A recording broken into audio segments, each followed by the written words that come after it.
And we are live. Welcome, everybody. This is the Space Water Podcast.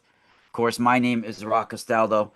It is September 27th, 2027, Saturday afternoon here in New York. And I want to welcome longtime friend and colleague of the show, Mr. Gary Wayne, back to the Space Water Podcast. It's been a couple of months, and I'm definitely missing Gary coming on the show for sure. And Gary's been getting real popular out there, and we've been having him on the show for a long time here, and it's always a pleasure to have him on. Everybody, you can find Mr. Gary Wayne at Genesis6Conspiracy.com. He's got two books in the series, Genesis 6 Conspiracy series. You guys can find them wherever you buy books. I have one right here. Incredible, incredible books, everybody. And Gary is just an amazing researcher. He calls himself a Christian contrarian, and he's a best-selling author, everybody. If you haven't find out about Gary Wayne, you're about to find out today. Gary is a longtime friend of the show, like I said, and he speaks all over the world. Look for his upcoming projects that are in the making as well. Once again, Gary, thank you for coming back on the Space Water Podcast. It's a pleasure to speak with you. Well, thank you for inviting me back, and so happy to be back working with you again. And yeah, been an interesting, crazy kind of summer, but back on a heavy schedule again. And yeah, things are still pretty active. Also, for people who want to know what might be coming next for me, I will be speaking down in Dallas at the end of October at the TrutherCon conference put on by Jeremiah Skiba and Jake Grant. If people don't know who they are, Jeremiah is the son of Rob Skiba, who died a few years ago, which was one of the sort of pioneer writers on giants and things from a biblical perspective that was out there. And his mother died as well just recently. So, and Jake Grant was with the Now You See TV people. So I know both of them through, all the years that I've been in, and looking forward to be down there. So I'll be down there with the booth. I'll be speaking on the first day and taking questions on the first day as well. I think there's about an hour set aside for questions. So if you're in the area and you can drop in, I'm at the event while it's open, and I'm at my table. I'm there to meet, greet, and discuss. So come by and say hello. I've also been working very hard with my publisher on a collaboration for a fiction novel. Probably will be a series if it takes off, and it's a end time novel that will be coming out. It's going to editing process now, and my big contributions on it are to bring in the background information, the background detail, to flesh out the characters. So put them into various secret societies, orders, bloodlines, some fictitious, some real, and the sort of the basis of the novel, and unless it gets changed, it's going to be called the Oprima Wall, and it's about how AI intersects with the end time as it's playing out through the early part of the last 7 years. And if things go well, we'll take that right through the last 7 years. So That sounds really incredible. That fiction novel, that'd be one of the only fiction novels I read. yeah, and I'm what's not a big novel guy, but that's awesome. I would be interested in that kind of novel for yeah, sure. well, and what we've done in it is names aren't just names. So it's one of those ones for nerds like us. If you want to start researching, you'll want to look at some of the names, the locations that we're going to use. You're going to want to learn about those locations, and it's going to have this overlay of prehistory in it and the idea that there's bloodlines from giants. Yeah, that is so cool. That's right up my alley for sure. Oh my God. Yep. And it's interesting too with the Rob Skiba. I didn't know him personally, but I started to realize it at one time. The three main people that I would say would be good interviewing you, Yep. myself, Zen Garcia, Yep. and Rob Skiba, were all on the same radio station at one time. Yes. And I worked with them all. So Yeah, and we were all having you on, yeah. and I found that very interesting, and none of us were like, well, Zen and Rob might have been friends. I'm not sure. I think they became friends. Yeah. Yeah, But but not, like but we none yeah. of us knew each other, or we came from different ends of the spectrum, Yeah. I Yeah. found that very interesting, and Yeah. it was meant to be. That's called fate. Yeah. It You know, is. that's called fate. That's God at work right there. And it's unfortunate that Rob passed. I feel horrible for his family having to deal with that too. Yeah. I've lost so many people. I've lost my mom in 2011, and just recently, Wednesday night, I went to a wake of a girl that I used to be close with a long time ago, Yeah. a friend of mine. It's sad. She dealt with a lot of struggles, Yeah. alcoholism, different things. So, Yeah. it's rough, but Yeah. That's life. Yeah. yeah, it's life. It's life. It's what's going on. And we have an amazing show for you guys lined up today. Welcome everybody in the chat room. Once again, Gary Wayne, you can find it at genesis6conspiracy.com. At the end of the show, I'll mention some upcoming events I have on after Gary leaves. But guys, check out Gary's event. If you guys are anywhere in the area, go to this event. That sounds amazing. Gary will be there in person. That's an incredible. So today's show, we're going to be talking about the possibility of multiple angelic incursions on the planet, what that could possibly mean, different possible takes on it, various places in ancient writings, including the Book of Enoch, the Bible, that talk about the possibility of angelic incursions, or at least for sure one that we know of that happened. So Gary thought this would be one of the great ideas. Usually when we have a show, Gary and I give him a list of possible topics, and Gary will choose one of those topics out of the list I give him. So I thought this was one of the best things, considering we have interstellar objects, Gary, right now that are passing through the inner solar system, lining up with the equinox and the ecliptic and things like this. So Yeah. I thought that would be a great time to pick What, this yeah. topic. Yeah. What's that one? Atlas, 3IAtlas. 3IAtlas. Isn't that a scientific name for you? Yeah. It, Wasn't that an Atlantean king's name? yes, well, and more than just a king, he was The first. the chief king of 10 kings of the Atlantis Empire that was trying to bring about world government with his universal Atlantean Enochian mysticism over the world, right? And it's the same allegory that's also used for the end time by the many Wow. polytheists. And so, but it's even more than that. It's three eyes, right? It's the third. They're talking about the third eye as well. That's in that name. Incredible. Yeah, it's absolutely crazy. And if people don't think that uh, there isn't an influence on science and education, just look at what they name everything after. It's all after the gods of the pantheon and genealogies and famous people in history, and that's who gets studied. It's the bloodlines who get studied, and you get a degree in university. Well, that's polytheism. That's secret societyism, and you get these.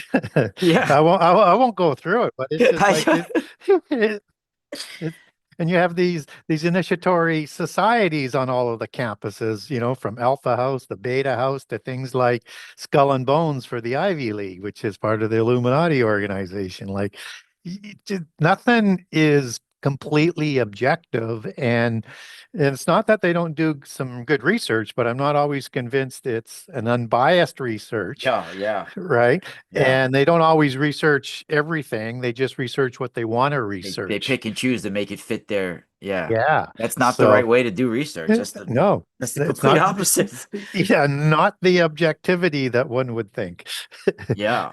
Yeah, it's incredible. There's some things that I'm surprised that people haven't mentioned that could be related to it. We discovered 3i Atlas. Well, in the main public, I'm convinced that they knew about it beforehand. But I Sure. think when regular astronomers, the people not in the know, just Yep. regular workers found it, and made it in the know, we was on July 1st, right? Yep. On July 2nd, there was this mysterious gamma ray burst that came from another galaxy, of course, like and that lasted a day long. And it was on July 2nd. So, what's the odds of this mysterious gamma ray burst that we don't know what the origins of why it happened. Yeah. It happened exactly after we made it public. Yeah. Yeah. Some just cosmic burst of information came out of nowhere Yeah. right Yeah. after we discovered it. Unlikely it's not related somehow, some way. Yeah, and do you know no one's also I'm gonna bring this up in a presentation I'm doing. No one's made the connection as far as I know that when Oumuamua was discovered, Gary, Yep. in October 18th or 19th of 2017, Yep. that same time on October 17th is when we sent the beam to Lighten Star, Yep. and we sent musical compositions. It was a Yeah. message into space that we sent on October 17th, October Yeah. 18th. We Yep. sent a beam to Lighten Star. And then Yeah. all of a So, sudden, Oumuamua, we find leaving the solar system on yeah. October 19th. Yeah. Yeah. It's absolutely crazy. And it doesn't seem to be an asteroid. Yeah, or a comet But or anything. Yeah. because that's the oblong shaped thing that seems to have a specific controlled trajectory. So it's Yeah. whatever it is, it's not normal phenomena, but it is exhibiting intelligence and capability that we don't have.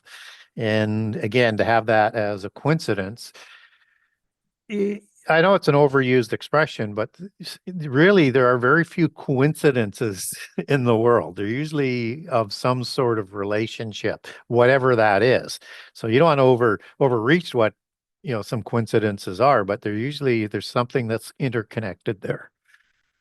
Yeah, and it literally it it uh it lined up with the ecliptic plane during fall equinox just Yeah, now. yeah, Like it's right in the ecliptic plane. It's like once we discovered it, it turned its inner lights on and came right towards the inner solar system. yeah, And it seems to have its own like plasma engine, internal plasma engine, burning its own, has its own light, yeah, and some yeah, kind is burning like nickel or something. yeah. It's got some sort of exhaust that we don't fully understand, or they're not fully Yeah, describing and for the us, tail right? is going Yeah, into the solar wind instead of yeah, away from it. yeah. Which has to have its own propulsion then to Yeah, be some able to kind of do that. Yeah, emission, yeah, like an emission instead of like an unnatural emission or something. yeah, yeah, Yeah, that's incredible. And we've always speculated, and I've talked about it for years, and I know we've talked about it together for years, that the possibility of a physical manifestation station of angels yeah. being some sort of comet or meteor or something like this. Yeah, and so again, not to get into too much sort of minutia and too much, way out there kind of stuff, although I guess we kind of talk about way out there kind of stuff, but it shouldn't be way out there. More of the stuff we talk about probably should be a little bit more mainstream. If we look at how our region of space is described biblically, there's a firmament. And people just think that's just as far as the sky that we can see or our atmosphere, but that's only part of it. Within the firmament is the sun. Now, however far you think the sun is away from us, whether it's science at 93 million miles, is it further, is it less? Everything within that is still part of this realm, right? Part of that bubble that comes up to that was created so life could be be um, permitted to happen on the earth, from things being set up to protect us for the most part from significant asteroid calamities and things like that, to the distance of the sun, the distance of the moon, the relationships between it. It's a planned mathematical equation that is kind of mathematically impossible unless there's some intelligent sort of design there. So that now gives us a little bit of more parameter to understand is what is the realm of the Council of the Gods. Is it from the firmament in? Well, that's now becomes a big place. And then if we talk about angelic technology and the capability to go not only interdimensional, but all sorts of UAP type of technology that they would have had, just as what we see in the Vedas and other ancient sources from around the world, they could have all sorts of different things that are floating out there and still operating them, because not all of the fallen angels are in the pit prison. They're still ruling from the council of the gods. So if that's still part of their realm, it may not be interplanetary or intergalactic, I guess would be a better word. It would be perhaps interdimensional. Yeah, Uh, because from here to the sun and this from that's for our solar system, right? yeah, yeah, that's a big distance. Yeah, yeah. And what about other solar systems?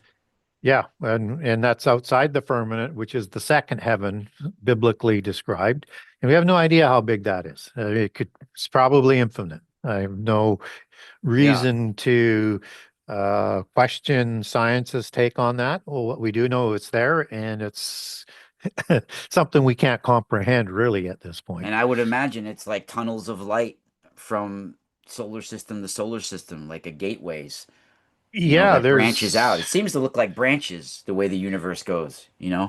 well, I mean, just the way we have things is if you have portals that can go interdimensional, so you can get there, why wouldn't there be wormholes or similar type of physical portals Yeah. within the realm to go elsewhere, right? Like a Stargate, as people would Yeah. uh, And I think that's how imagine these that as. incursions happen, Gary, right? And I think this is exactly where the Persian system comes from, where they have the four royal stars at the four ends of the universe.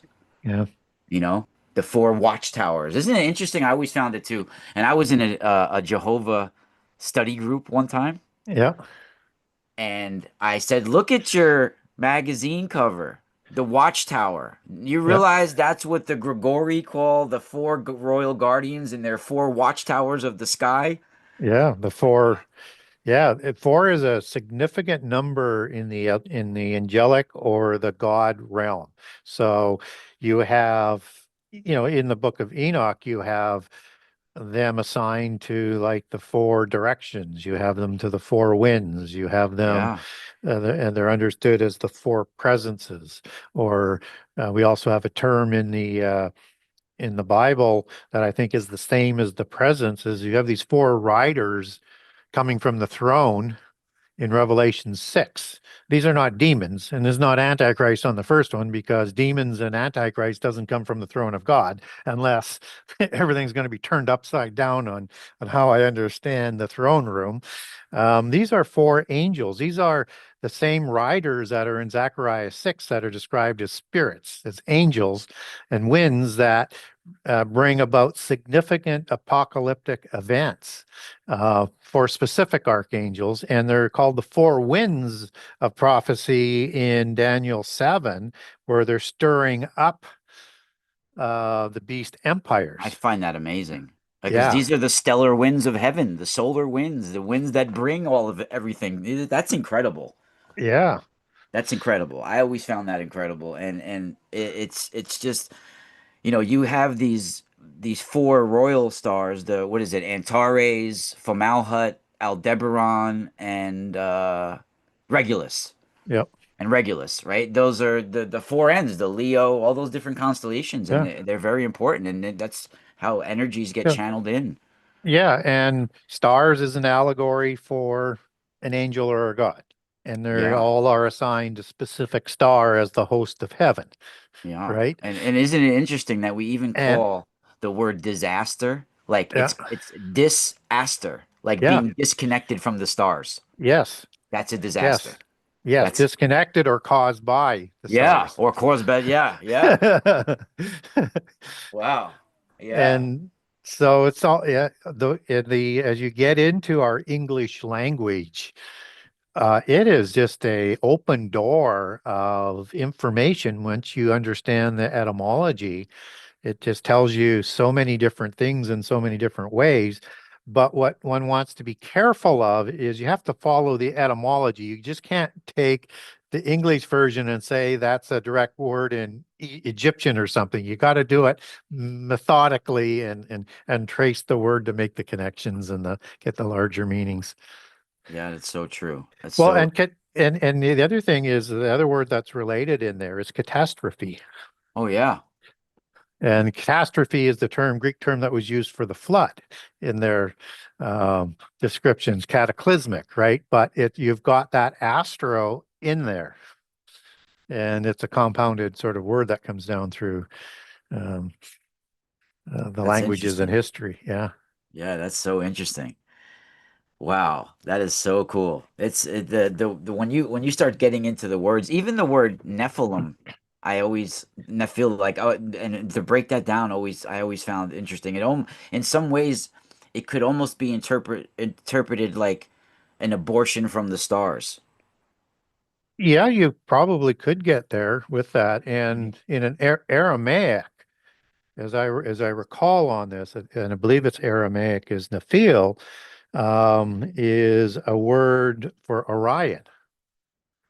And it's thought that in that sort of expanded understanding is that the giants, the Nephilim, come from Orion, not Wow. necessarily the constellation, but to the understanding that Orion is maybe a patriarchal giant, is maybe a fallen angel, maybe that's the name, and he named a giant after that, but certainly could be one of the original 200 in the first incursion, but we would probably wouldn't call the name Orion from a Hebrew perspective, Yeah, from a different language perspective, a no, whole I different understand. Yeah. ballgame. But it would be something that would end in EL from a Hebrew perspective. So, what is the connection between Orion and I've not ever found which one it is, but I think there's two individuals because you have demigod Orion, but I think that is a patriarchal name. Yeah, like an Orpheus Yeah. or an Osiris and things Yes. like yeah. Yeah, that's interesting. Before we even get into the first incursion that they talk about in Yeah. the Book of Enoch, there would you say because there I want to talk about a verse in the Book of Job. I'll pull it up in a minute. Would you say that maybe because obviously if God created the universe, he created the stars and he would have mapped out the stars originally, but then because of the fall of man or because of the the infiltration of angelic knowledge, it's sort of astrology was invented and it destroyed the knowledge of the stars and things like that. Because there's an interesting verse where God's talking about mapping out the stars or he's referencing something. It's I'll pull it up here. It's here it is. Let me just share a screen. I'm sure you know the verse where he's talking about right here the sweet, Okay. can you bind the influences Yeah. of Pleiades, right? Yeah. Can you loosen the bands of Orion? Yeah. Right? Can you all of this? So Well, and Mazzaroth, I believe that is, I'd have to double check the Hebrew word, but I think that would be referring to the zodiac in Hebrew. the whole 12 of the signs. Yeah. Yeah. Yeah. And so and you got Pleiades and Orion that are grouped there, right? Okay, let me go back. What just happened here? And both are inexplicably associated with the antediluvian epoch and the flood, and with the disasters that come with the flood. There's a conflagration of passages, and I actually put this in. I think I have it in chapter 13 in book one, where I look at the Bible is just telling a flood story, but Enoch is telling more of a flagration of events as what the worldwide events are. Like there's volcanoes, there's earthquakes, there's asteroids that are likely thought to start the flood. And in polytheism, you have the three sisters of Pleiades coming down as asteroids that hit the oceans and all around the earth that just sends this flood and series of catastrophes that's going to destroy places like Atlantis.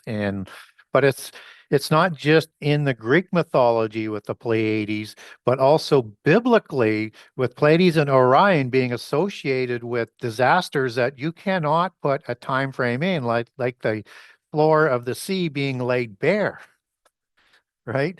And the thunders and the lightnings and the volcanoes that are also in other passages. So I won't go through uh, all of them, but it's in chapter 13 if people have my book and get towards the end of the chapter and I make those relationships and the connection of this flagration of events that is very similar to the Atlantean destruction. That is so cool. I agree. There's a region. I don't know if you might know about. There's called the Mid-Atlantic Ridge Yep. going down, and I think that's where like the bottom of the seafloor, possibly where Atlantis is, right there. And we also have something very interesting. I mean, that's like it's called even a valley. They have the South Atlantic Rift. Yep. That's called like it's like a deep valley that goes all the Yeah. way through there. And you know that how they say like he's buried in a they're locked in a prison, not buried. They're locked in a prison in chains in Yep. some valley, right? And what's going on even above that area in the magnetic field is called the South Atlantic anomaly. Yep. There's this huge region of the Atlantic field, magnetic field that's weakening. So I'm thinking like it's possibility that they're in some sort of, magnetic field lines can be looked at as chains, and they can imprison matter within Hmm. our magnetosphere. So what if they're like in some sort of like imprisonment like that, Yeah. that's Well, weakening our magnetic field, and because they're slowly it's their binds are becoming loose. I think we have some allegory sometimes that's used to describe something that Yeah, is a technology that, isn't really easily sort of described or understood.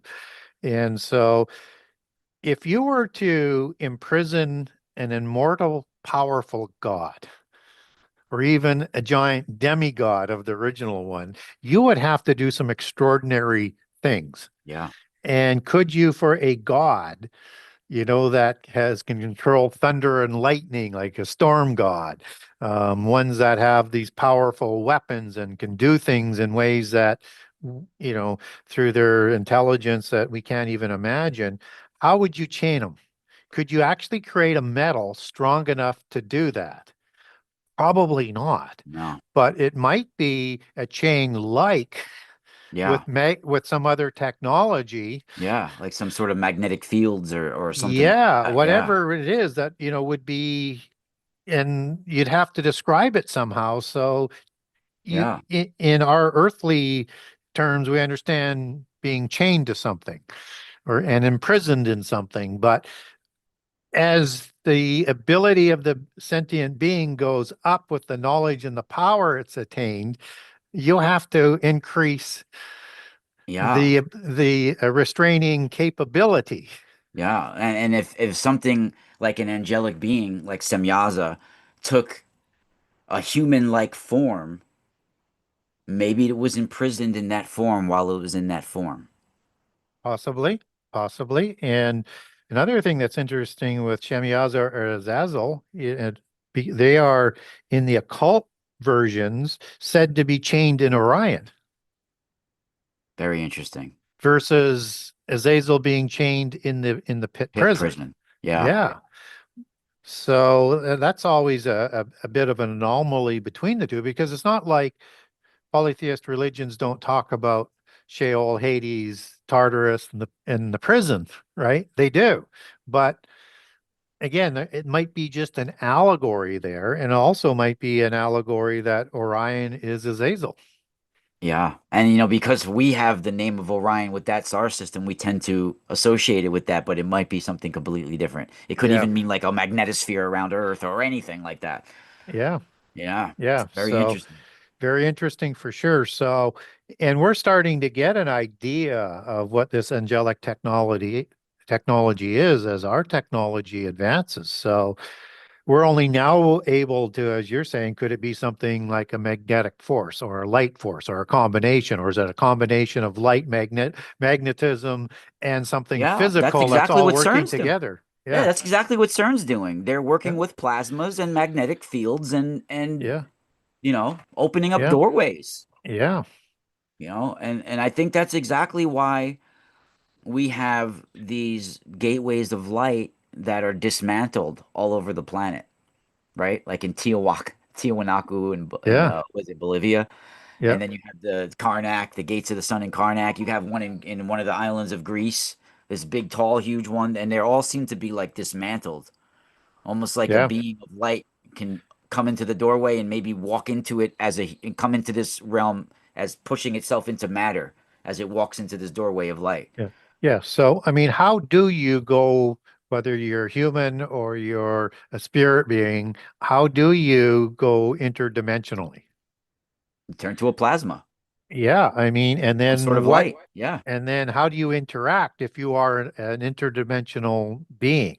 yeah, And yeah. so to boil it down in a simple sort of basis, all of that is part of trying to reconcile how angels create the giants, right? It's like these are spirit beings coming from another dimension, the heavenly realm, and a spirit being is going to create a physical being and give them an immortal spirit, pass that on. Well, that's a lot of, oh, well, what if, what if, what if, what if, right? Yeah. Based on not Oh, having a lot of information. But what we do know is that they have a dwelling place in the spiritual realm as it's described biblically, which is an oiketerion. So Jude 1:6, where it says the angels left their habitation, oiketerion. Used one other time for a house in heaven or a dwelling place in 2 Corinthians 5:2. So we also know there's a spirit, soul, and a body. Spirit comes from heaven or another dimension, and the soul and the body are of this. And so when those beings came here, however they came here, whether it's in a quantum bubble orb, possibly, yeah, all right. yeah, or some other way through technology, they still can be in a physical form in the earth, like a demon, but you're not able to produce, but they can still be here. But if they want to physically eat and have sex and touch, you have to create a resting place for that spirit. That's Sure, the yeah. oiketerians. That's the soul and the body. So when you're referencing, well, what if Shemyaza or Azazel created a body and they were chained in it? Well, all of a sudden now that's not implausible based on what we're just talking about. Yeah. But is there two levels of technology here at play? Is the real thing is A, how do they come through from another dimension? Yes, through portals, but is that through a magic word? Is it some sort of key? Is it a mathematical equation? Is it some additional technology that goes with it, an Some sort of energy frequency or source? sound. Yeah. Yeah, and then how do they do that changeling capability and create their own oiketerion of whatever choice that they want? Is that just they have that power, or is that a technology? Very interesting. Yeah, that's it's amazing to ponder and think about these things, and that's why I think when we pray and when we have a connection to God, we get some of the answers that we're looking for, and maybe some things we're not meant to know. Well, there's a lot of illicit knowledge that we're not really ready for, and That's probably the reason we fell in the first place, right? yeah. And there's an interesting passage in Enoch, um, First Enoch 64 in the Giaz version, so it might be a verse or two longer if you have the Aramaic version, 64 6 through 7. And it gives a lot of answers as to technology. And so, and this is addressed to those who dwell on the earth and who are given all of the secrets and the powers of the angels. That's a big statement in there. And it says things like, and I could pull it up and read it if you want to quote on it, but they learn the secrets of the angels of and the violence from the Satan. So there's different levels of angels here, and there's seven Satans that answer to Satan who sits above them. They also all the powers and powers of the secret ones, also the secrets from those who practice sorcery or magic and all those who practice witchcraft. And they also got the power of the witchcraft and the power of those that make molten Molten images. images. Whoa. And then, Whoa, that whatever is the heck that crazy. The means. molten Yeah. images for Yeah. the whole Earth. Yeah. And then they learned how to make silver from the dust of the earth. And that they don't make things like lead and tin. Those actually come from molten fountains by angels that they would have Wow. had access to somehow, some way. And because they learned all of these sorceries as you move on in there to about verse 8 or 9, is why they're going to be condemned. So as much as they were doing in other areas, this knowledge and technology that they obviously abused also condemn them, That's incredible.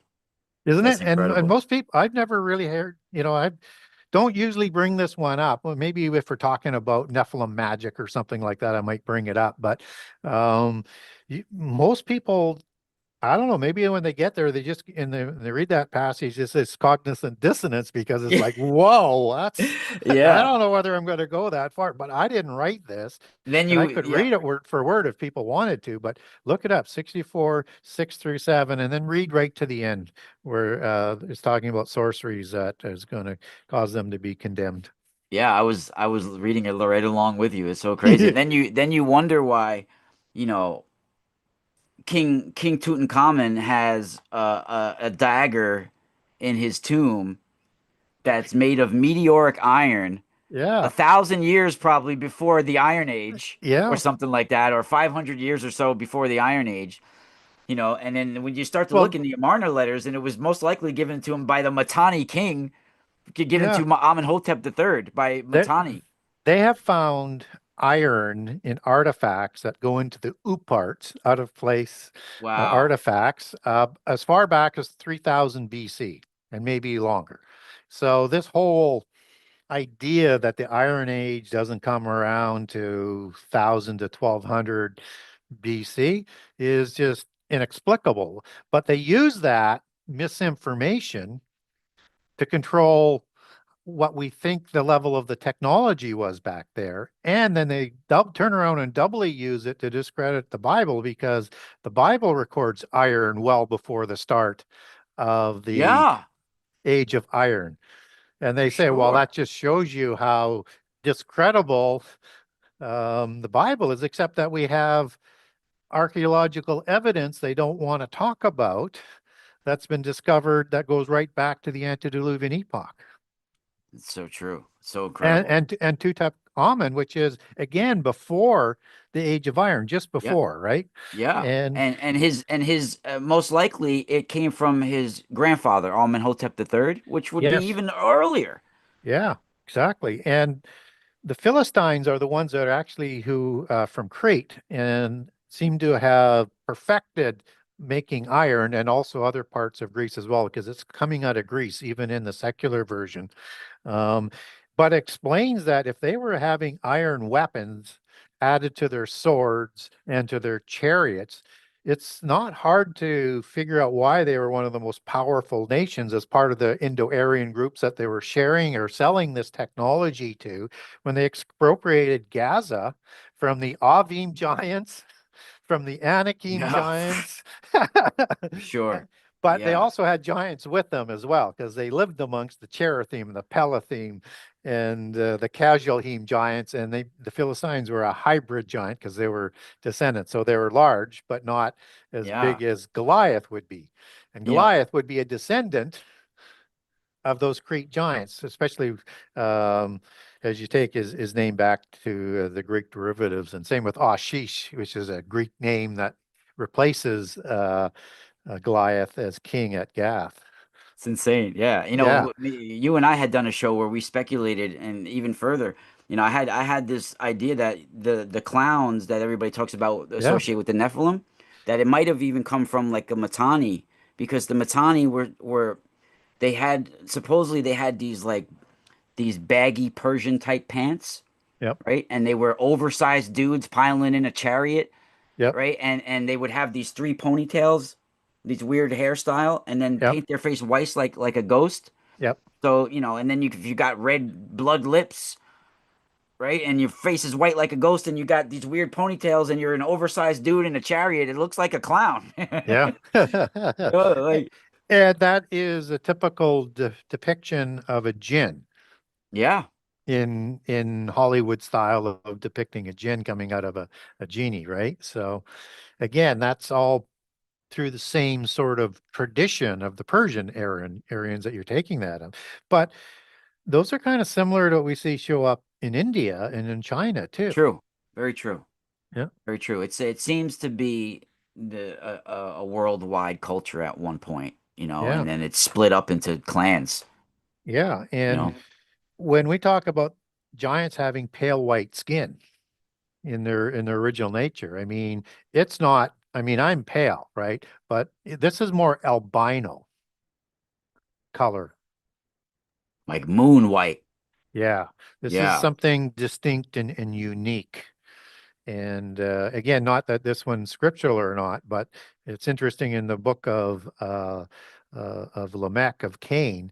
Um, it actually has that as the mark of Cain being this pale white skin like the giants. yeah. You know, I'm convinced that those books are channeled through through Nephilim or Rephaim spirits, if you want to say demonic spirits. He Yeah, even they're titles it Demon. That's his yep, last name, yep, supposedly. But he's a horror writer. This guy. He's a not. yeah. He writes horror novels, So he's and probably in contact with the I think demons he and is. And the yeah, way and I was in correspondence with him through email for a little while when yeah, we first started talking about yep, those books years back. yep, That's why I don't really bring them up anymore. And the way he would correspond with me, he wouldn't come on a podcast, and he never answered a question directly. yep. And the way he put it to me, he roundabout said he channeled it. Yeah, versus getting it from the archives of the Vatican. Yeah. Yeah, it But wasn't. I think but he those are fictional I priests. think so too, which Yeah. is I mean, I have them. I think it's fascinating reading and it Oh gives yeah. some And it seems context. like it was written by Ugaritic writers. Yeah, so what I would say, there's too many details in it that shouldn't be there to not have another source that you Yeah. should be able to put up against it, except that we have some sources about those characters and subjects, but not this type of information that fits fairly well. Not all of it, but especially when it gets into sort of the prophetic side in the Book of Og. Yeah. Um, I mean, but all the still, stuff about circumcisions with Nimrod yeah, and all that stuff. I yeah. mean, it gets deep. It does. It does. So there's knowledge coming from that, but that's not unusual, particularly if you understand that the Rosicrucians, they're in continual, especially the purebloods, they're in continual conversations with demons and people, and ones higher up would still be as well in the secret societies, and that the Rosicrucians, one of their goals and agenda is to keep their religion and belief system alive, and one of the tactics is through entertainment. So they influence Hollywood, they influence all the literature, and so there's a connection here between him and that and the topic that he's talking about with such specificity. And when we see all of this, where did this Hollywood writer dream up of this idea? He's fed that information. And the more they cooperate, the more opportunity they get if they are presenting the right material at the right time in the right way.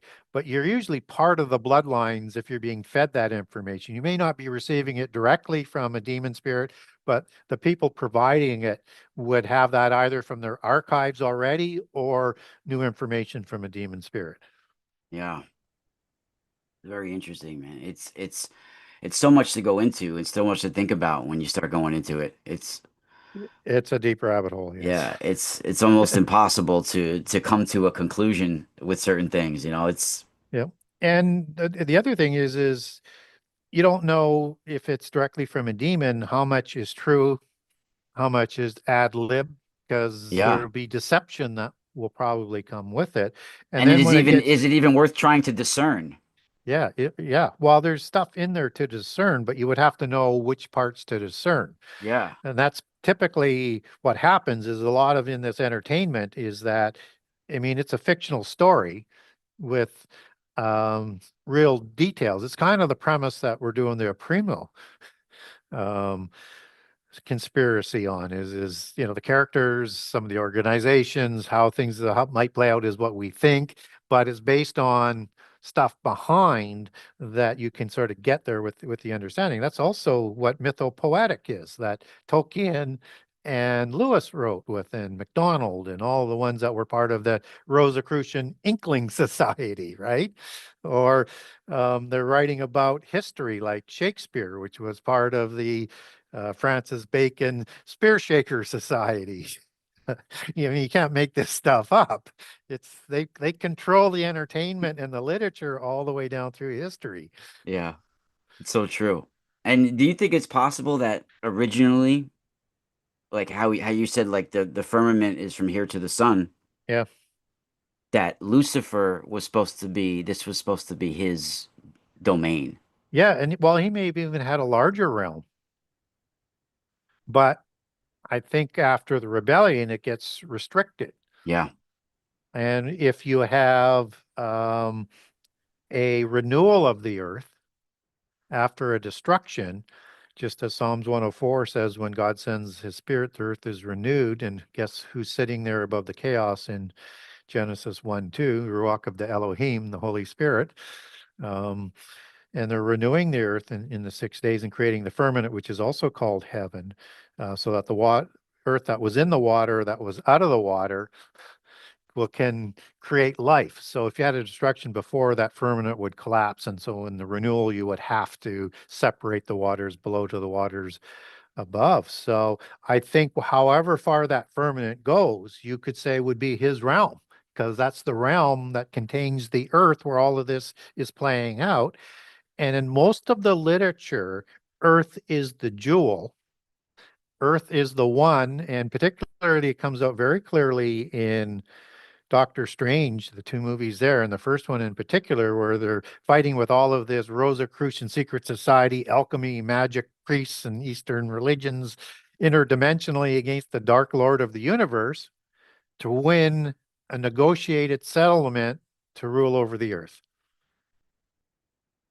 but without God's oversight, or in this case, the evil Lord that rules over everything else. So I think that's what they want is the first part of the rebellion failed, but now they want a negotiated settlement, or they wanted one. Whether, I think that's not going to happen, but polytheism would suggest they think it will happen. So yeah, yeah. Well, do you think originally it really was the lust of a woman that made them infiltrate our planet? And that, Uh, um, I think it's part of it, because what's interesting is that you have this happen in Genesis 6, not in yeah, Genesis 1, not in Genesis 2, not in Genesis 3. Like we're into yeah. the Adamic age for a while. So we also know in the Adamic age is that the angels are walking amongst us physically before the flood. Now, my personal opinion is that the Adamic creation is after the creation of people of day 6, because the details are different, too different, and the Bible doesn't contradict itself.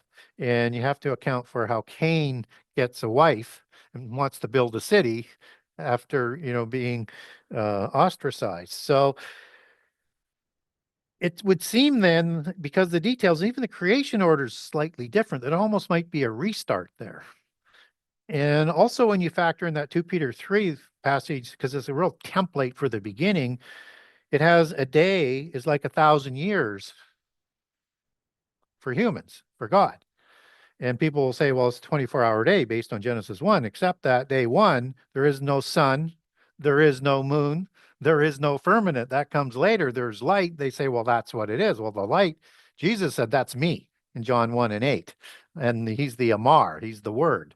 Amar is the Hebrew word for God said, Elohim, Amar. So it's not that. So you could have 1,000 years on each day, And there's no day 8 for the Eden account. So we have no idea how long that is. But what we do know is somehow there needs to be a new man with Adam, who's created completely different than the people in day 6 and in singular, and a whole bunch of other details that don't match up. And you have uh, a need for a reset, even in parts of the creation with Adam.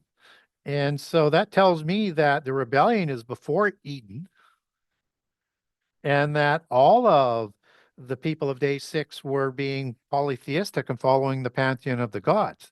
Nothing is new under the sun. What they did Mm, in the rebellion between Genesis 1, and 2, if you're into the gaps theory, continues with the renewal of the earth, interesting. right? And so you could have had the serpent beings created 1,000 years before male and female on day 6. If male and female are created at the end of that day, and the beasts of the field, which are listed before, are created on the first part of that 1,000 years. And then a hash are a beast of the field. This is the intelligent, walking, talking being that's going to deceive Eve in the garden and Adam to eat from the tree of life.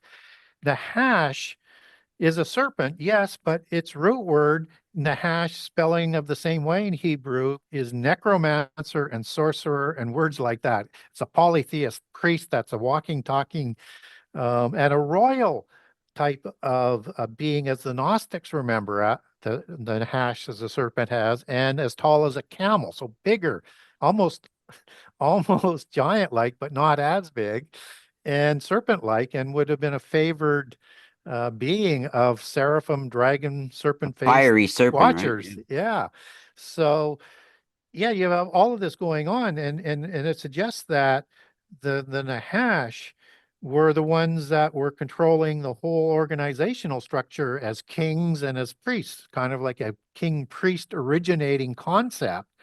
Um, Like the Shepherd and King type, Fisher yeah, King. Yeah. and higher than the people of day 6. So why is the Nahash wanting to help bring Adam and Eve down? Because they're going to be raised higher than them. They're going to lose their first level of position on the earth as they answer to the um, council of the gods. Now, the Nahash might even be some sort of chimera type of creation, or some sort of other type of creation from the fallen angels. We don't know. They're totally unaccounted for.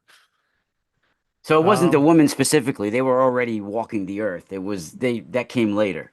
yeah, that's They that's just what. once the women were here, Yeah. they decided, So hey, yeah, so the point is that the fallen angels are here before, yeah, and they would have been even between Genesis 1 and 2 if there was a destruction of the earth, and that's when the rebellion take. And so did they create giants there, and how? And were they only in spirit form or not? And then until Adam was created, were they in physical form or not? Again, we don't know biblically, but we do know after Adam, they're taken physical forms. yeah. And then they create the giants in Genesis 6 from a biblical perspective, although the polytheists would take that back to sooner than than Genesis 6, a So little bit. technically, Yeah. Yeah. people call the Mount Hermon 200 fallen angels incident. That is what everybody calls the first incursion, but technically that's not the first incursion because they already took play. They already came here long before. Yeah, they may have done it before. Yeah. And, there's a saying in secularism that comes out of the religious aspects, we have to learn from history or we're going to repeat the same mistakes, right? Well, that's just saying nothing new is under the sun. What was will be again. And the understanding of this only brings grief and sorrow. And it's the same adage that polytheism has, is that we're going in cycles. This isn't the first disaster like this, the first time this has happened. This is continuing and it's perpetual, and it plays out the same way all of the time. Those are all the same concepts. So if that's true, and I think, at least from a biblical perspective, it's true, the longer the age, the more times angels did other crimes, and they're just further indicting themselves, but receiving more restrictions as we go. So let's say when you're talking about Satan's realm, could have you had a larger realm between Genesis 1, 1 and 2? Absolutely. Could have you had a larger realm, even between, with the ruling over of day six? Absolutely. But it might be being restricted all the way through. So much so that even the giants that are going to be created after the flood aren't as powerful as the ones and as big as the ones before the flood. And that um, even though the angels who walk amongst us have a few more restrictions, and then after the second incursion that people would call that in the groupings that are standard out there, with those giants like the Raphaim in the Ugaritic text by the Baalim as from the offspring gods, they disappear. And then there's more restrictions seemingly put on the fallen angels as well. And there's a fertility issue as well imposed on the giants after the flood that becomes problematic for them. And we don't have gods walking amongst us after Babel or shortly after Babel, whenever those ones have been removed. So again, there's an MO that there might be a scaling back of the interaction permitted, but at the same time, letting the fallen angels from a monotheist perspective continually indict themselves more Yeah. so that there is no defense. Yeah, it's interesting. When before Jesus was crucified, there was a point, I don't know what exactly where in the Bible, but there was a point where Peter was about to revolt. Like, I think he even cut someone's ear off or something, if I remember correctly. Well, that's in the garden when Jesus is being arrested as Yeah, well. Yep, right, yep, yeah. And he said Jesus says something like, "Hey, I could summon like 12 legions of angels, yep, but I'm not going to." yeah. Right? That's not And what so I'm here to that do. could be Yeah, something like 72,000 angels, right? Because yeah. whatever, how many is in it's 600, isn't it something like 600, I mean, 6,000 angels in a legion or something like that? Uh, Or what is I, it? Something like that? I, it's yeah, it's similar to that, Yeah. and that's a lot of angels, but that's a drop in the bucket to the number of angels. In Daniel, it's either seven or eight, and in Revelation, you have a number that's 10,000 times 10,000. Well, that's 100 million around the Wow. throne. Yeah. Those are the loyal angels. So that means if a full third have rebelled, however you want to do that, that's 33 million or 50 million. And then there's also, 1,000 times 1,000 just serving for angels around the watchers. And we don't know whether that's an allegorical number because we're also told the number of angels is uncountable. They're like the stars in the heaven. Yeah. For every star, there's an angel, is the implication. Yeah, and those numbers are they all those numbers that we get are usually have to do with some sort of like creation or Yeah, yeah, cycles, yeah. equinox cycles or some sort of something. Yeah, It's they're really important. We don't get unimportant numbers in monotheism or polytheism, but in monotheism, we're not really taught what those numbers are. Yeah, So, like even like that number 72 pops up a lot. I mean, we with according to like the wobble of the earth and the precession, yeah, I think it changes 1 degree every 72 years. yeah, And then you have like that gods show like there's 72 Goetia demons. You have yeah, Asherah and El and 70 children. That makes yeah, 72. yeah, yeah. So it's like there's a lot of these numbers that Numbers pop that, up. yes, Yeah. Very interesting. Very interesting. So when we have these 200 fallen angels yep, on Mount Hermon now, yep, let's get a little bit into that. Because we have, yes, major ones that are given specific qualities that they give to mankind. yep. Now, do you think that this is taught directly to humans one on one, or do you think it's an allegory for information coming to the planet some way?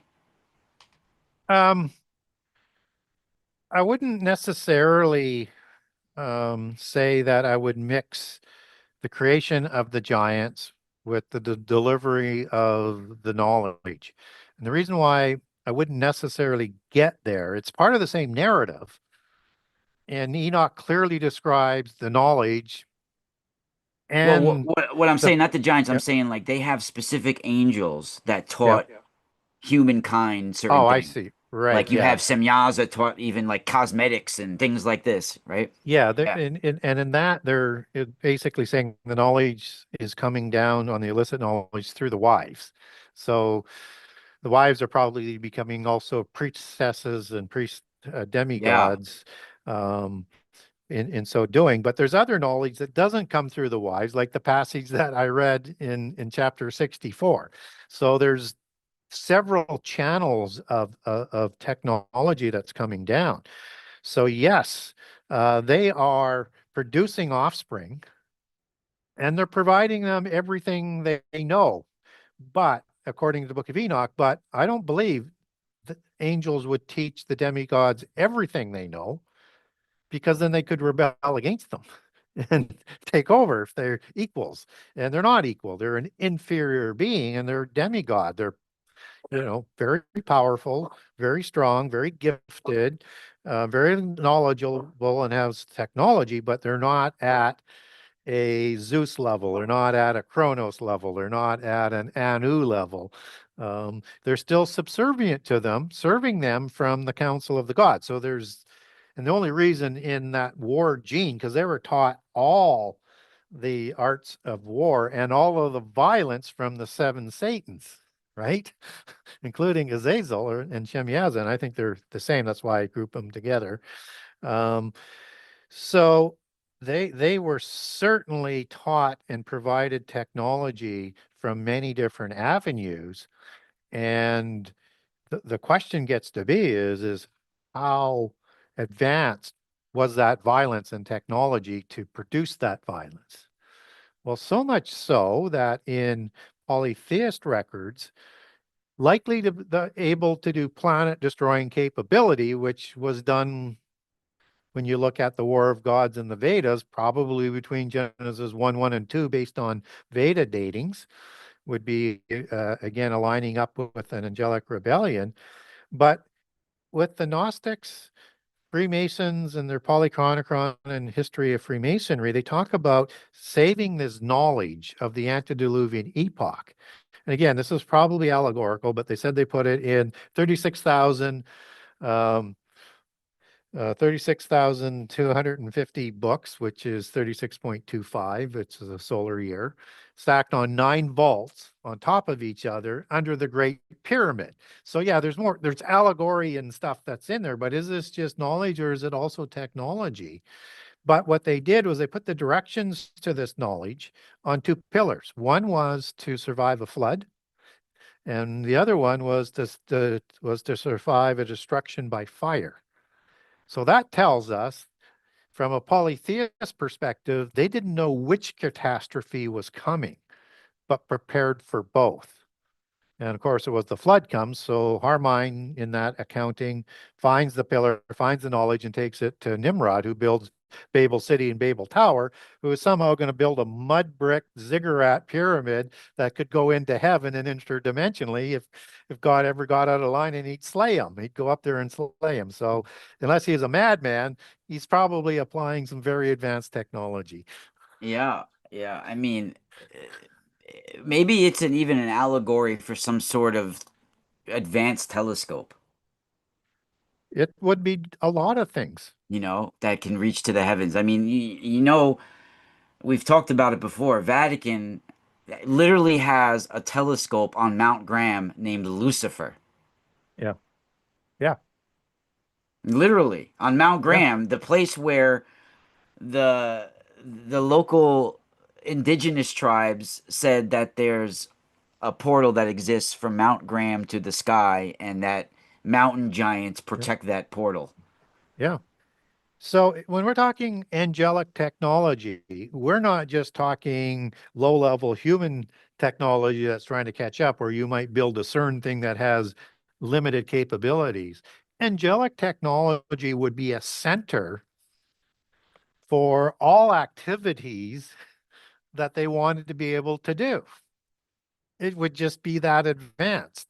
And I know that's speculation, but when you're that powerful, you're going to give yourself all of the options that and capabilities to be there. And how do we, though there's some significant technology that's always around the giants, other than some of the things that we talked about.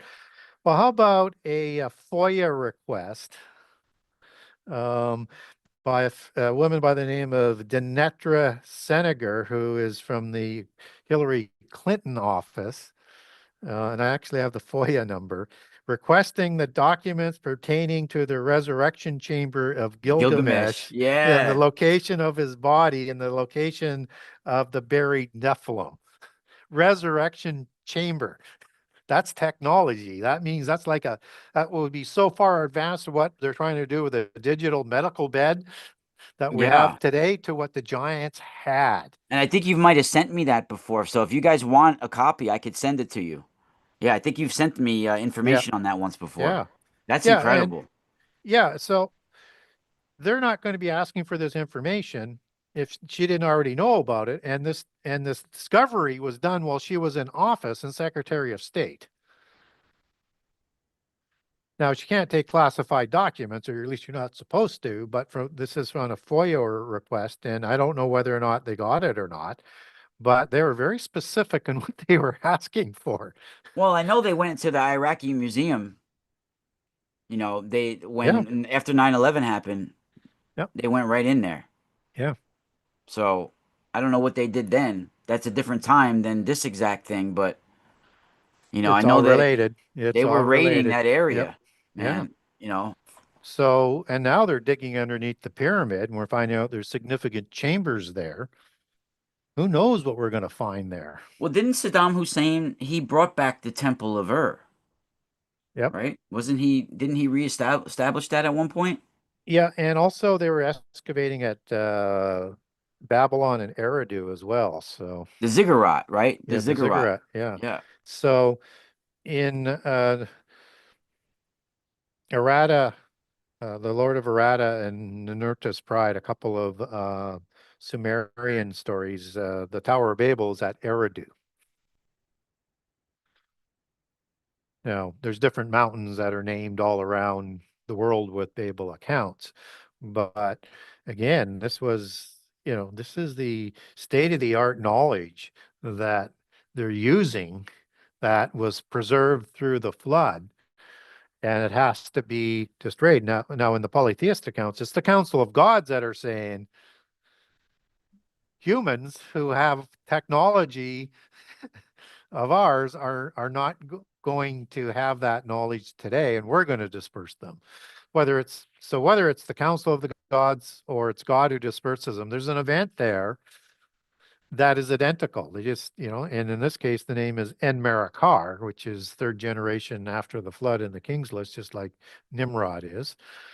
And actually have Nimrod that's encased in it. And En would be like Lord. So it'd be like Lord Nimru, the hunter. Nimrod was a hunter. And anyways, I won't go through all of the etymology on the name, but again, there's more than just the events being the same. I think they're talking about the same individuals. And Gilgamesh is sixth generation after the flood. So this is downstream significantly for this kind of technology. And the Ugaritic texts, I think they're older than what the seculars say, but they have the ability to regenerate themselves as well, whether it's through a technology or self-healing, because the Raphaim kings in the Ugaritic texts have the ability to heal themselves and heal others as well. Yeah, that is so true. And it's incredible. I mean, it's incredible when you start going into it, especially even when you start getting into things about Jesus and his life and things. It's really incredible Yep, when I think, we've talked about the externalization of the hierarchy in 2025 yep. before, and I think the 3IAtlas would be the best candidate for that. Yeah, If there is some sort of we'll see what happens with that. What we do know, this is a significant year for the polytheists to begin a lot of things. I mean, this is the date that Lord Maitreya enters. We may not see him entering, but from their belief system, that begins his age. It's a jubilee year for the polytheists, and similarly, the same Jubilee year for the Catholic Church that the Pope opened up, which is not every 50 years. It's the first 25 years, which is the most important Jubilee year of a century in the non-biblical version, so to speak, 25 versus a 50-year Jubilee. So it's interesting. So I think things are on the move. We see things on the move. There's a long ways to go if to get to where they want to be. If we're going to go into the last 7 years, there's a lot to be built. So it's still a few years away, but you see things sort of moving forward. Yeah. I At mean, we're at a living in Sodom and Gomorrah. It's just much bigger than one town. yeah. Well, but we're still waiting for the angels and the giants to be amongst us too within Sodom and Gomorrah. So Yeah. Yeah. It's incredible. And there's so much that we could get into when it comes to even like if we're being seeded constantly. Like we have yeah, meteors and yeah, asteroids and comets and all these meteor showers that come in cycles that are dropping down yeah, the building blocks of life. yeah. So, and I think, we don't know how creation was done. It was done, but you could say, God just says it is and it is, or he says it is and the things happen that it takes to create it. I mean, you could get there both Yeah. ways. Um, but it would make sense that what makes life on the earth is made up of what's out in space, Yeah. just has to be mixed in the recipe in a perfect way. Yeah, I think that's so true, and I think that's why people tend to get misconceptions. Like there's different uh podcasts out there and they talk about how like nature is all body parts and things like that. I don't Yeah, really think it's technically that. I think there's yeah, there's structures and patterns that are yes, similar in nature and in the universe as in yep, anatomy and yep, all throughout. It's yep, universal, yep. you know? But there's also something more that's the spiritual aspect, because it's one Yeah, thing to create like the oikotarian for an animal or a human, but there has to be two other things. One, you have to have the earth being protected to have life develop. So true. there has to be the defenses put in for that. And then secondly, Magnetosphere. Yeah. just as we can clone a body, we can't, it doesn't live. It needs a spirit. And so you can only get so far with a scientific way of creating the world, or if it is a alien mythos perspective, seeding the world. Yes, but what was done there before to do there, and then where does the spirit Yeah. come Yeah. from? If it's Yeah, the alien seeding the world, who made the aliens? and then yeah, and then who Ah. made the aliens? Yeah, Yeah. that's Yeah. and so again, all the ancient alien mythos does, in my opinion, is tell the same story as polytheism and Yep. monotheism For on sure. the same events through a different lens. They just say the aliens aren't gods; they're just more advanced aliens than other aliens. For sure. For sure. Yeah. I Well, don't yeah, I don't take that's him. a nuance. That's Yeah, not a I find difference. those ancient alien shows pretty comical at the end. The ancient aliens they said, "Oh, that's great." Yeah, they do great That just sums it research all and up right there. yeah, they do great research and then funnel everything through the Yeah, alien mythos. Yes. yeah, Well, but they do good research on things. yeah. So You know what? And it does yeah, bring good attention to various writings and yeah, locations that most people have yes, forgotten about. exactly. Yeah. That's what it's So good for. yep, And yeah, I'm going to be speaking alongside some people from the Ancient Aliens at a conference October 4th and 5th in Long Island. Donna's in the chat room who's running the conference. So if you yep. guys go to the New York Summit conference, and Gary, you have some things coming up. Once again, tell people about what's coming up with you and how they can get tickets or things like that. Yeah. So We got if over you 50 people watching, so you got 55 yeah. people watching right now. Yeah, so if you're wanting to meet me in person or come to the conference, it's called the Truther Con. So there'll be it's like a Truthers conference. Um, So there'll be a wide variety of speakers, and you just go to, truthercon.com to the website, and you can get tickets through there.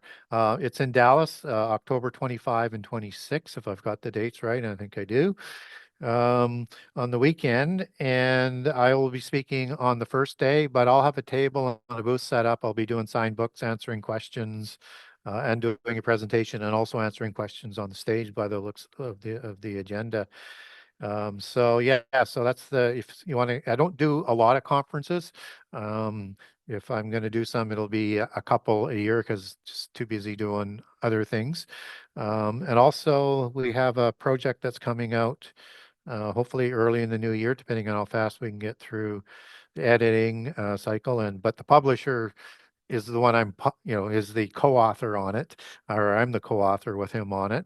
However it comes out, we'll see. But he does most of the plot and stuff, except that it's all based around my research and chronology. So that's called the Aprimo conspiracy. And Aprimo is a Oh, Latin word. I like Uh, it. yeah, meaning to crush, to suppress, to overwhelm. And the Aprimo wall is the name of the AI system that um, was created to show how AI is going to be part of the end time, and the role that it's going to play in. And then we're going to walk through other events of the end time as well along with that. So it's a unique. It's kind of like as I say, like a Da Vinci Code, where you've got fiction in there on terms of how we think it might come about, but the information coming out for the characters on who they are and things like that, a lot of that is real.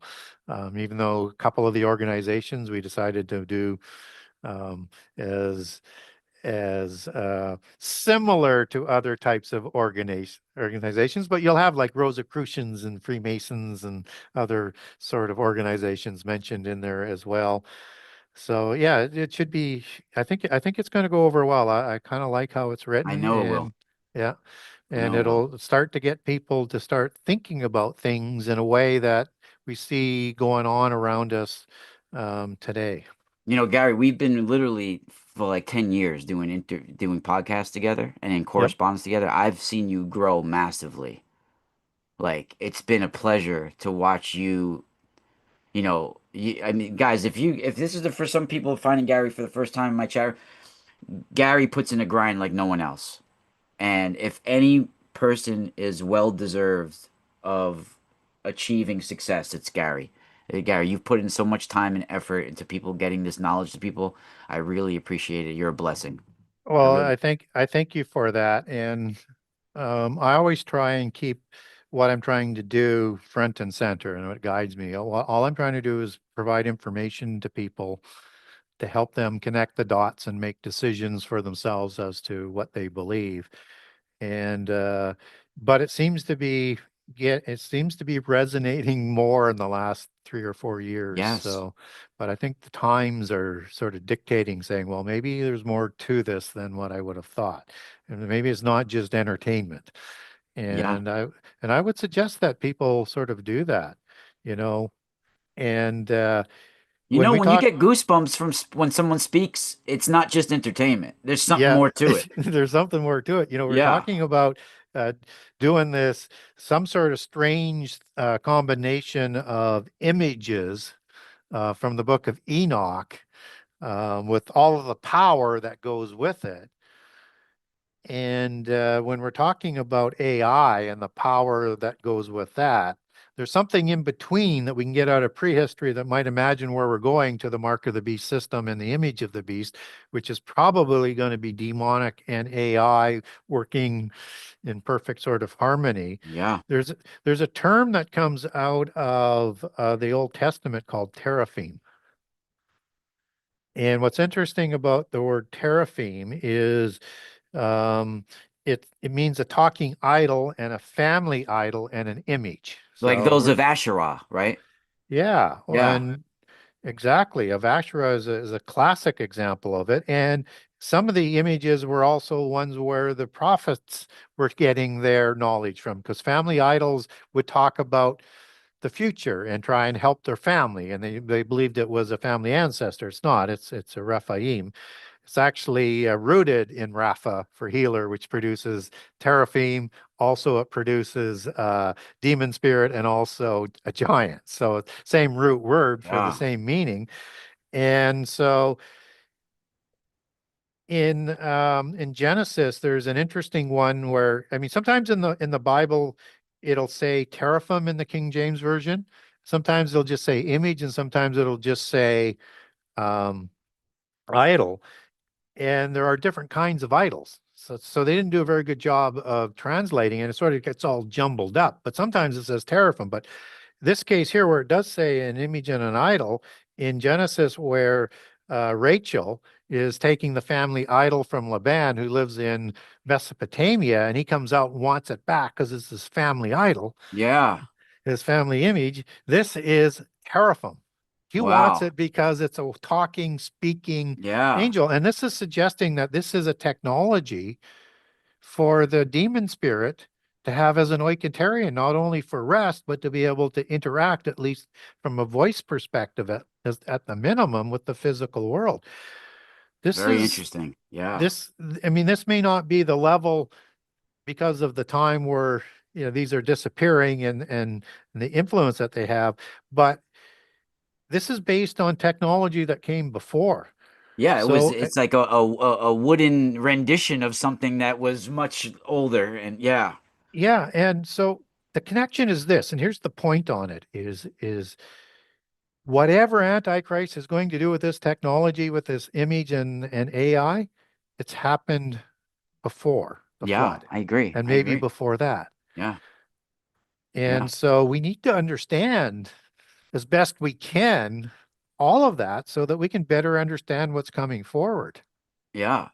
Like those teraphim, like you said, it's very similar to the word seraphim, like fiery Yeah, angel. And there I found too those statues of like Asherah, the way they're shaped is very similar to a lot of plasma symbology by Anthony Perrott and yep, petroglyphs. So yep, it is like some fiery light burst explosion, yeah, you yeah. know? And I know there's a connection there between seraphim as And t well, but I just I is there any way that S's and T's are tr yes, yes, and that's how you would get there. So, for example, yeah, and you'll like this connection because it sort of fits in the angelic realm. I just don't have all of it to totally get there. So, when you look at the word a host of heaven, that's an army of angels, and the host is Sarah, Tsarah.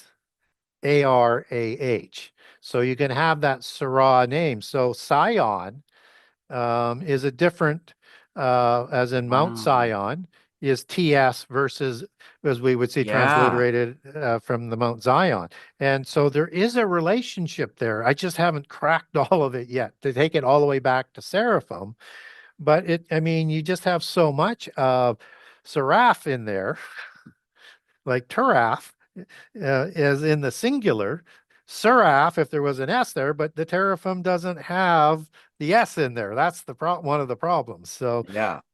Even the but word, even like the animal giraffe, yeah, right? They're like a hybrid type of animal that's really weird. And they don't yeah, have any vocal cords and they have these very soulful looking eyes, yeah, right? They're a very interesting creature, yeah, And where did they get why did we name a giraffe? Like yeah, and yeah, and so what's the animals in they, evolution they that would don't they, come they don't between? even make a sound even in the Yeah, clutches of death. yeah, They don't even make a sound and they have these very soulful looking eyes. I mean, they're speaking with their eyes, those beings. yeah, yeah. Very So interesting. Yeah. The teraphim I always find interesting too. And you can find those teraphim Asherah statues, a lot of yeah, pictures of them. yeah. Yeah. So to me, that has to be a technology, or people are just too crazy. And I don't think people of ages past were crazy. I think I agree. we just haven't seen that technology, and we Yeah. think we're advanced, but we're not. Even like I always wondered like um what was it, Ishtar or Inanna, where on the battlefield she would wear the Melamu headdress, which rained down fire from the sky. Yeah, yeah, yeah. How does that happen? How how well the false prophet, like Elijah, bring down fire in the end time from from just the a sky. headdress. Yeah. Got to be an allegory for advanced technology. Yeah. For sure. For sure. Well, Gary, it is always a pleasure to speak with you. It is a pleasure. Everybody, Genesis 6 Conspiracy. Go to genesis6conspiracy.com, pick up the series of books today. And Gary always answers people back when he has time. I don't know, he's very busy nowadays, so I'm sure he has a lot of messages to get to. But Gary is great with getting back to people as well and sending information out. Everybody, check out Gary Wayne, genesis6conspiracy.com. Gary, once again, thank you for coming on.